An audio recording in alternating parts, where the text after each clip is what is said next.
Kalyan Jewellers, which started as a gold retailer in the year 1993 in the city of Thrissur from the state of Kerala, is indeed now a pan-India brand and a pan-India name known when it comes to branded gold jewellery. This company with a turnover of 10,000 crores clearly has also caught the imagination of global biggies like private equity Warburg Pinnacles, which has already invested close to 1,700 crores. What is going to be the business roadmap? Is Kalyan Jewellers clearly heading for a listing at Dalal Street? And how India is changing as a gold market? To discuss all that and much more, we have with us the top management of Kalyan Jewellers, led by Chairman and Managing Director Mr. Kalyanaraman and his two sons Rajesh and Ramesh. All three gentlemen, thanks for sparing this time and speaking to ET Now. Perhaps I know this is the first time that all three are appearing in television together, and perhaps the rarest of rare television interviews. So really thanks for sparing this time. Mr. Kalyanaraman, if I could ask you, you have seen generations when it comes to gold preferences and gold taste, particularly in India, which is, we all know how obsessed Indians are when it comes to gold. You started this retail model then back in 1993, and today we all know you have some 100 plus stores. How has this journey been, and what is that you felt that clearly the rules of the games need to be changed when it comes to gold and how Indians buy gold? We started the jewelry in 1993 in Thrissur for showroom. And the motivation I got to start the industry is from our own regular customers. They used to ask me, why don't you start jewelry also, so that we can buy gold and jewelry under one umbrella, since we trust you. We started in an area of 4,000 square feet. That time, all the other competitor showrooms were only 300 to 400 square feet. The 4,000 square feet, we started with ample of car parking facility, where we would be able to keep more and more varieties of jewelry with very good designs, more designs. Whereas the other competitors were keeping only 2-3 varieties, and they used to take order by showing the 3 or 4 varieties and supply the item after 1 or 1.5 months. Here we just showed all the items on one table, and it was easy for them to select immediately on the spot itself, like how we were selling the sarees and all. So this actually helped us to catch the belief and trust of the customers. Ramesh, you are the finance whiz kid who is managing the finances when it comes to this particular group. If I could ask you, how have things changed? You have now a 10,000 crore plus turnover company. You have got one of the biggest global investors picking up stake. Where did this idea emerge from? And clearly the markets are wanting to know one thing. When is Kalyan Jewellers going to make its debut at Dalal Street? We have been in this business since 1993, and I was with father when the first store opened in Thrissur in 1993. Right from that day to today, the style in which we have managed our finances and our expansion program has not changed a wee bit. We always believe that there is an opportunity in all the markets, and it is only the way in which you take it. We also do not take too much of risks, either in business or in personal life also. And by God's grace, today it is one of the most successful companies in this industry. And regarding listing, of course, all the companies, the final stage is listing. So we are also looking for listing in a few years to come. So would FY19 be that, if I could ask you, I know you can't put exact timeline, but FY19 would largely the year where you can, we can see you get listed?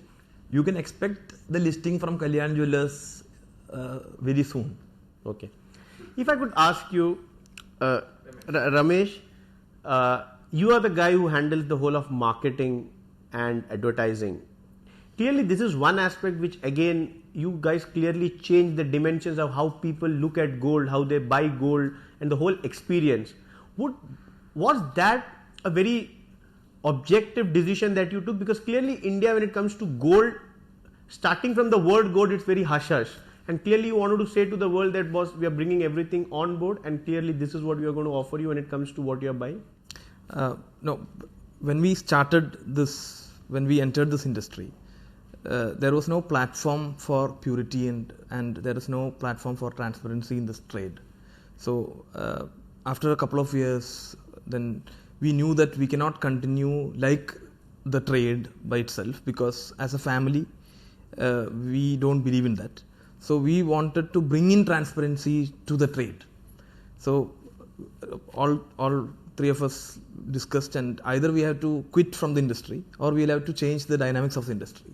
So we decided to change, and we started doing a lot of campaigns wherein we educated the customer of how they are getting, how they should be looking for the purity and how they should look at the making charges, etc. You got one of the best voices perhaps in the country to do that. We started in South, and when we decided to do this, it was not a strategy kind of thing. When we decided to do this, we wanted a male brand ambassador to endorse the brand, and because we are a very traditional brand, we wanted somebody who had a legacy only to talk about the brand. So in Kerala, we started with Mr. Mammootty.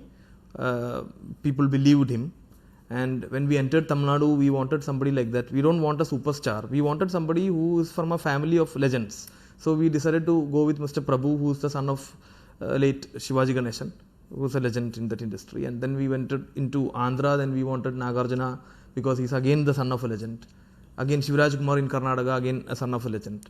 Then when we entered outside South, then there is a legend by himself, Mr. Amitabh Bachchan. How do you see Kalyan Jewellers being one of the biggest gold jewellery brands in the country? Perhaps at this point of time the competition would be with, of course, TANISHQ, the only other established retail giant, if I could say.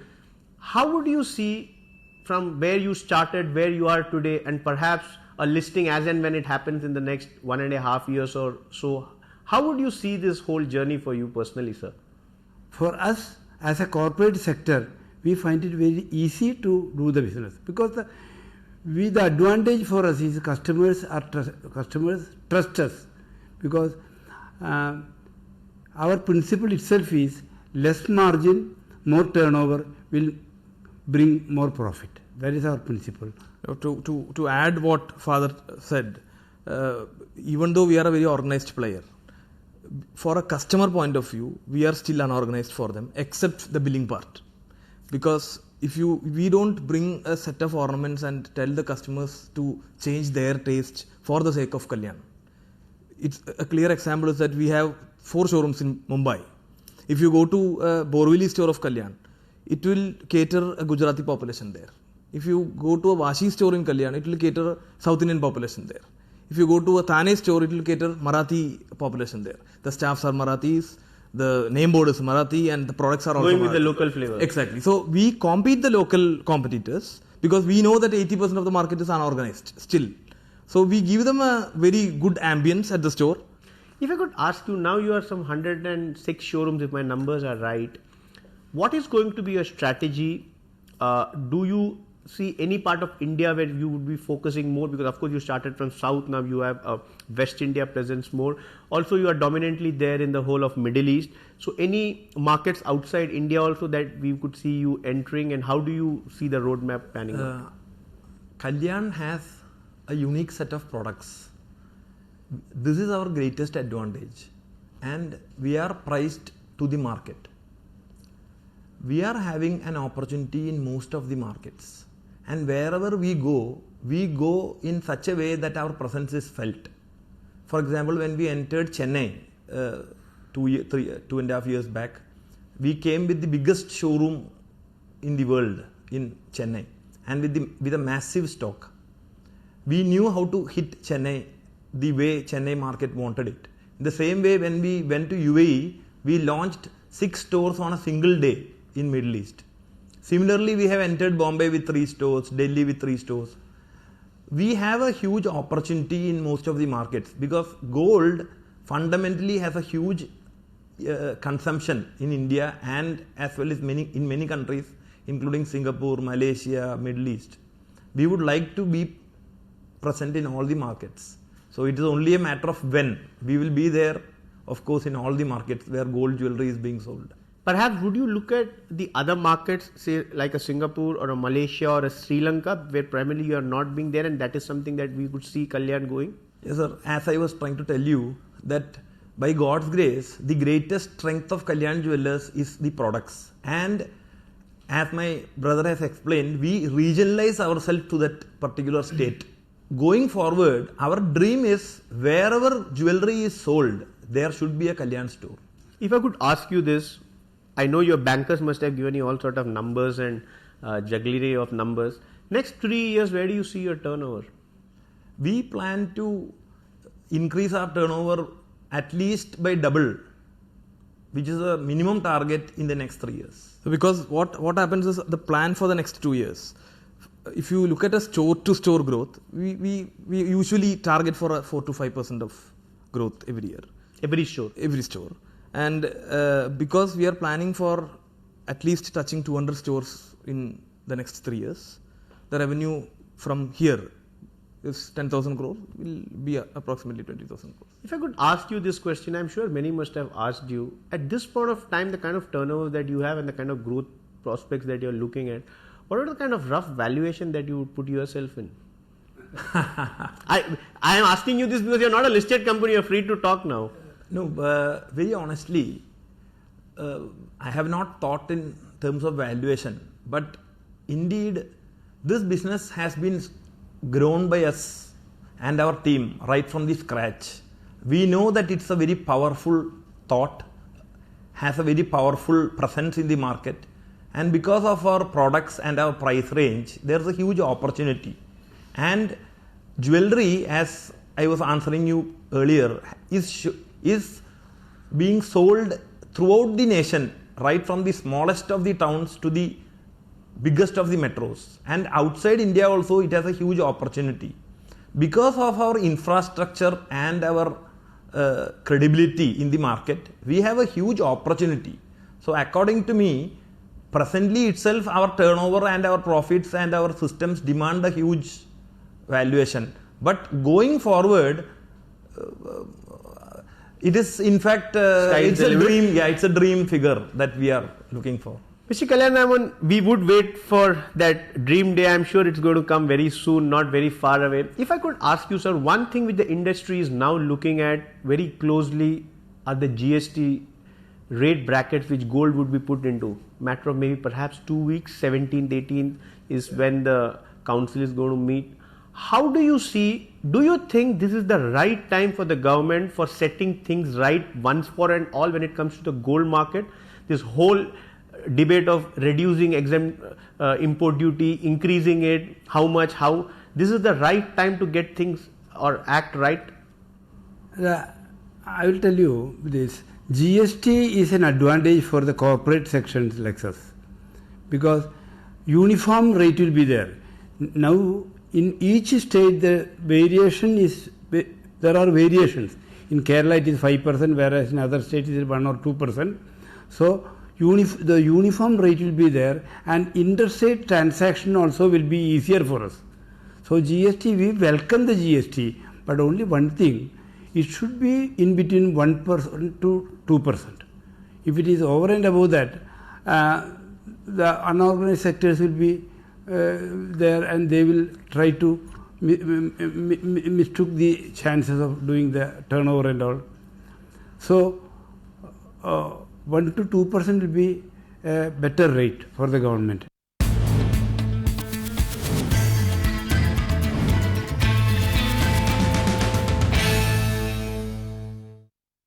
Ramesh, if I could come to you on the whole demonetization that we witnessed, do you think the buying patterns or particularly the mode of payment of patterns has really changed, particularly because gold is always associated with, someone has to exhaust their cash, go and buy a gold or real estate in this country. So has that changed the pattern, the behavioral pattern of the consumers, particularly buying gold? No, for organized players like Kalyan, there is no major change in the way people buy. The products which we sold before demonetization, the same products we are selling now.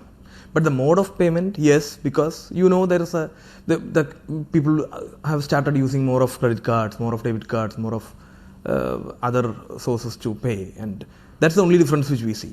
There's no change in what you call the purchase pattern. Only the payment pattern has changed.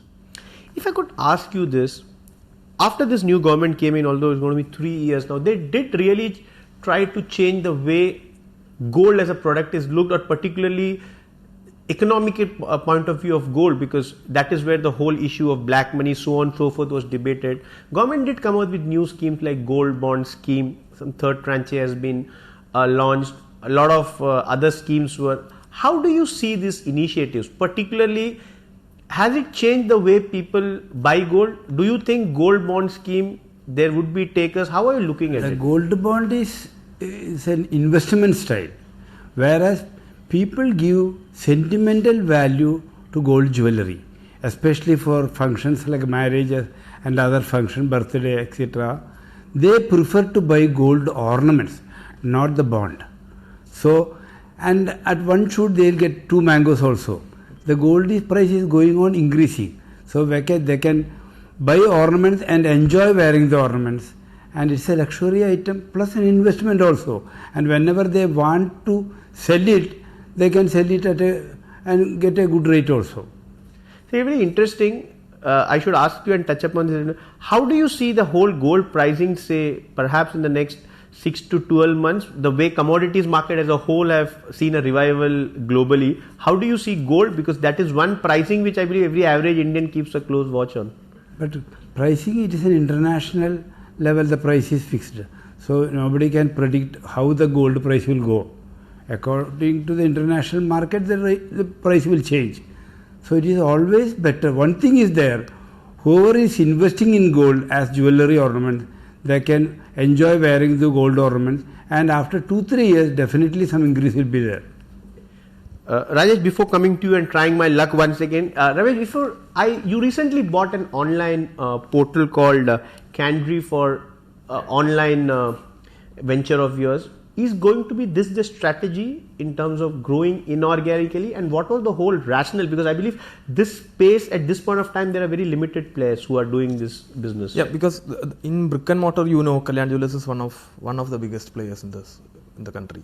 So, and we have areas to cover. We plan to enter into UP, MP, etc. We cover up new markets. So we want to be we want to enter the digital platform also very seriously, and we contacted Candier because it is a very customer friendly digital portal, and we like them, and we invested in Candier very recently. And it is not the terms of revenue, because our revenue size is big and it's going to contribute only a minimal part, but more strategic. Exactly. But does this also mean that you will get an opportunity, for example, say enter a market like a London or that part of the world? No, of course we want to enter the markets which we have entered now, Middle East and planning to Singapore, Malaysia. We cater more of Indians there, not the local population there. So this platform not only helps us to go to other parts of the country or different countries, but in India itself, people now go and browse before they enter a store. So we want to be present there. So that is why we invested in Candier. Rajesh, I know there will be many bankers, so on and so forth, chasing you when it comes to you and your balance sheet. What is going to be a strategic way of looking at things? You have already set on record that IPO is a destination that you're already working on. You have set the ball rolling. Do we see more pre-IPO divestments happening? Warburg Pincus is the biggest investor at this point of time. 2 tranches have already happened. Do we see more of divestment happening to a PE or some other player? How are you going to approach that? For us, we are working with the same strategy that my father, the founder, has told us when he started the first showroom, we should have the best stock possible for the customer, and we should not work on a huge leverage. Based on this, we always constantly evaluate our opportunities and make a decision on how much equity we want, how much debt we want to raise. So it is all based on every 3 months, every 6 months we evaluate our strategy. So presently we have sufficient funds for the growth of this financial year, and we are not looking forward for any further equity. On a typical, what is the debt equity ratio that you maintain, or how does it stand from your balance sheet? We are much better than the industry average. That is what I would like to tell you now. And you're really keeping all your numbers close to your heart. Mr. Kalyanaraman, if I could ask you, so as you're rightly mentioning, gold is more of a sentimental issue for an average Indian. Do you think that culture is going to change, or the fact remains that we are like this culture is here to stay, only perhaps the behavioral or buying patterns will change, but Indians' lust for gold is here to stay? No, this gold sentimental value are there for the past since 2000 years before itself. So still it will continue like this. So people are still want to buy gold ornaments and enjoy wearing the ornaments. That trend will not go as far as I am concerned. That shows that the business is going on increasing every year. That itself shows that people wish to buy gold ornaments again and again. And from a marketing perspective, the way you are aggressively expanding, growing, the way you are doing, do we see you one of the biggest spenders in terms of advertising and marketing going forward? You have one of the top ambassadors, as you are putting out the list when it comes to their endorsing Kalyan Jewellers and the kind of areas that you are going to enter. Do we see a huge marketing spend in that sense? No, we spend approximately 1 to 2% of our total revenue.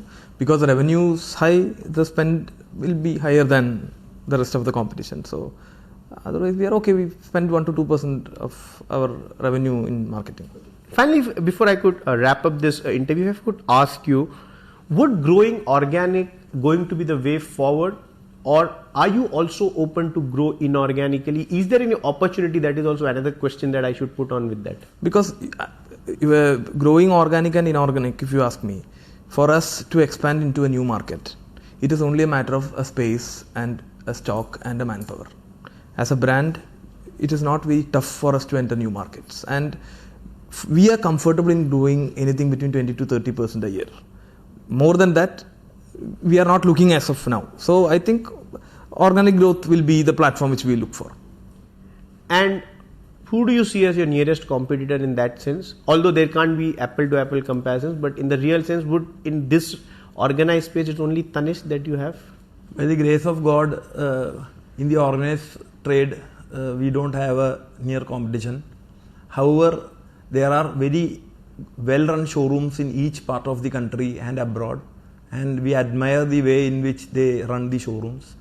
And according to us, they are our biggest competitor. And whenever we go to a new market, that is part of our strategy. We have to offer the customer a much better service, much better product at a better price than what they have been getting for a very long number of years from their old jeweler. To add on what he said, every town, the competitor will be different. You cannot simply name one competitor and tell that he is your competitor. But do you see that trend has finally set in where perhaps the pie of organized gold market will increase perhaps in the next decade, because still predominantly it is unorganized gold that's market. what, if the percentage of the what we call the GST is chased in a very easy number, people from unorganized sector will also come to join our sector, the organized one. So then it will increase. If the rate is too high, they still will like to do an organized kind of trade, which is threatening.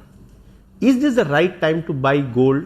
Of course, not as a person who is selling, but from a market point of view, how do you see, is this the right time, or is, say, buying a gold ETF perhaps would also be a good option, where you have the option of taking gold in delivery, would also be a good option for an average Indian? See, my advice to the people is, whenever they require gold ornaments, they can buy at any moment. Because, see, when a marriage function comes, they are forced to buy ornaments. But the only thing is, buy only BIS 916 quality with the seal of the Bureau of Indian Standard Quality. And after a few years, definitely the price will go up. There's no doubt in that. And lastly, anyone can take this question. Anyone from the government or from the policy side is hearing, what are the two things that the government needs to do to ensure that the gold market runs much more transparently? And secondly, the fact remains that this whole perception about gold and the gold market that this country has, what the government needs to do to change that? The government has already implemented so many facilities, so many policies like demonetization, and they are bringing this GST and all. And import duty also, the government, if they are reducing, that also will be an advantage for the customers. If the government is strictly watching the jewellery people, whether they are strictly following these things, this is an advantage for the industry and the government. Mr. Kalyanaraman, Rajesh and Ramesh, once again thanks for sparing this time and speaking to ET Now. I hope these interactions happen at much more regular intervals. And once again, thanks. It was a pleasure. Thank you very much for giving us an opportunity.